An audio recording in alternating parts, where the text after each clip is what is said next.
Hi friends, welcome back to my channel weekend delight. నేను మీ పవన్ కుమార్ తనికెళ్ళ. దగ్గరలో మహాశివరాత్రి ఉంది నాన్న, ఏదైనా ఫేమస్ టెంపుల్ ఉంటే చెప్పు, షూట్ చేసుకొని వస్తా అని నేనైతే మా నాన్నని అడిగాను. అయితే మా నాన్న నీకు చూపించడం కాదు, చెప్పడం కాదు, నేనే డైరెక్ట్గా తీసుకొని వెళ్తా ఆ ప్లేస్కి అని చెప్పి నన్నైతే ఒక ఫేమస్ టెంపుల్కి అయితే తీసుకొని వెళ్ళారు. అది ఎక్కడో లేదు, మన నందిగాం మండలంలోని కాపుతెంబూరు, సింగుపురం, మధ్యగోపాలపురం అనే 3 గ్రామాలకు చేరువగా స్వయంభూగా వెలిసిన శివయ్య, కోరిన కోరికలు తీర్చే కొంగు బంగారమైన మన జగద్గిరి గుట్టపై వెలిసిన శివయ్య కోసం ఈ వీడియోలో తెలుసుకుందాం. సో వీడియోని ఎక్కడా స్కిప్ చేయకుండా చూడండి.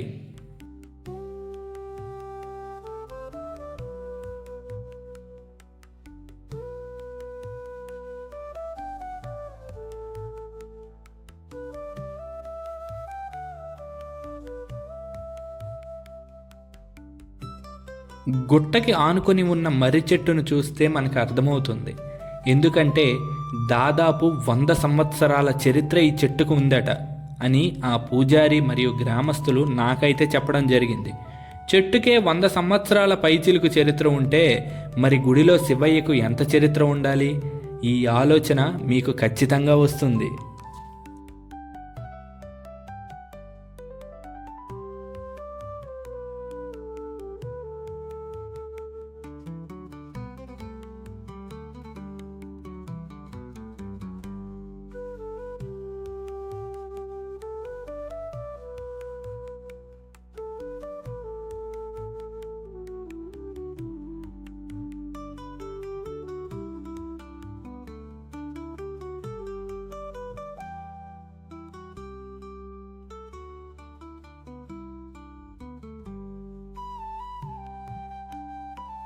అయితే చుట్టుపక్కల గ్రామాల్లో ఒక కథ నడుస్తూ ఉంటుంది. పూర్వం ఋషులు స్వయంగా వారి తపశ్శక్తితో ఇక్కడ శివలింగాన్ని ప్రతిష్ఠించారు. గర్భగుడిలో మనకు శివలింగం, అలాగే రాతి వినాయకుడు కూడా దర్శనమిస్తారు. అలాగే నంది విగ్రహం కూడా ఇక్కడ చాలా ప్రాముఖ్యత కలిగి ఉంది. అయితే కాలగర్భంలో ఆ ఋషులు ఈ ప్రదేశాన్ని వదిలి వెళ్ళిపోయారు. శివయ్య ఒక్కడే గుట్ట మీద ఉండిపోయాడు. ఇప్పటికీ కూడా ఈ గుట్ట వెనక కొన్ని అతీంద్రియ శక్తులు సంచరిస్తుంటాయని గ్రామస్తులు చెప్తారు. ప్రతి సంవత్సరం కార్తీక మాసంలో అలాగే శివరాత్రికి శివలింగానికి ప్రత్యేక శక్తి ఏర్పడుతుందని చెప్తారు. ప్రతి సంవత్సరం మహాశివరాత్రికి ముందు వచ్చే ఏకాదశి రోజు ఇక్కడ శివ కళ్యాణం జరిపించడం ఆనవాయితీ. అలాగే ఆ రోజు అన్నదాన కార్యక్రమం కూడా జరిపిస్తారు. అయితే ఈ దేవాలయం నూతనంగా 2001లో నిర్మించారు. కానీ ఆ శివలింగం ఋషుల కాలంలో లింగమని, ఇక్కడ మహారుషులు చాలామంది ధ్యానంలో ఉంటూ నిత్యం శివారాధన చేస్తూ అభిషేకాలు చేస్తూ పూజించేవారని చుట్టుపక్కల గ్రామాల వాళ్ళు కథలు కథలుగా చెప్తారు. ఏ గ్రామం వెళ్ళినా, ఏ మారుమూల కొండల్లో దేవాలయాలు దర్శించినా వాటికి వయస్సును లెక్కగట్టి చెప్పలేము. అలా లెక్క కట్టలేని శివాలయమే మనకి దగ్గరలో ఉన్న జగద్గిరి గుట్ట శివాలయం.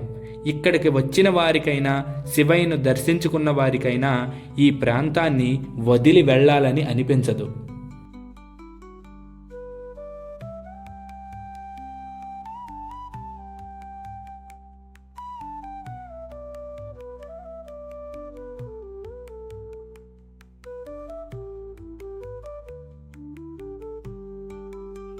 నేను అక్కడికి వెళ్ళిన తర్వాత, శివయ్యను దర్శించుకున్న తర్వాత ఏదో ఒక తెలియని ప్రశాంతత ఏర్పడింది.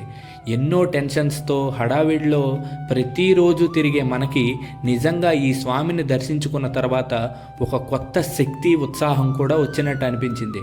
నేనైతే పొద్దున్న 9 గంటలకు వెళ్ళిన వ్యక్తిని మధ్యాహ్నం 2 గంటల వరకు కూడా ఉండిపోయి అక్కడే ఉన్నా, కానీ వెనక్కి తిరిగి రావాలని అనిపించలేదు నాకైతే. ఇది నా యొక్క అభిప్రాయం.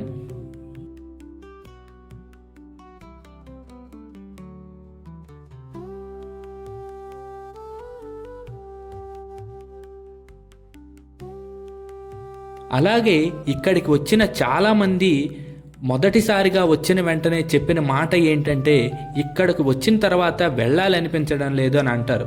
దానికి కారణం ఏంటంటే ఎందరో మహర్షులు చేసిన తపస్సు ఫలితం. అలాగే ఈ ఆలయాన్ని పునర్నిర్మించిన గ్రామస్తులకు పేరు పేరున ధన్యవాదాలు తెలుపుకుంటున్నాను.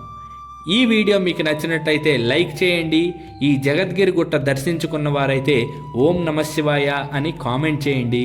మరిన్ని మోర్ ఇంట్రెస్టింగ్ వీడియోస్ కోసం మన వీకెండ్ డిలైట్ ఛానల్ని సబ్స్క్రైబ్ చేసుకోండి. This is Pavan Kumar Tanikella signing of.